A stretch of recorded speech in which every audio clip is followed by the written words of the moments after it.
My mother and I had read every plant book in the library and special ordered books from distant branches until our librarian became tired of us. We had books on conifers, on the history of the hybrid rose, and the secrets of pollination. It had become clear to me that plants were sexual beings and that flowers were no less than advertisements for sex. Some flowers mimic the smells or the organs or the underparts of insects to lure them like mates.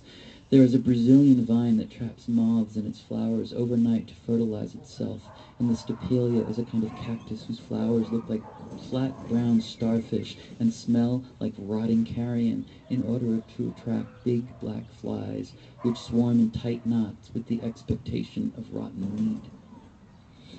I began to blush when I saw paintings of big, flat, open flowers with bulbous center parts just beckoning to the wind. Every museum was filled with such paintings, and people brought their children to see them.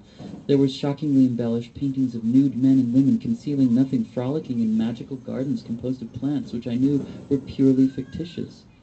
And in these museums, unnaturally solitary people loitered for hours, oblivious of the flamboyant paintings over their heads, intent only upon the other solitary people, all either unconscious or coarsely overconscious of the painting's florid eroticism.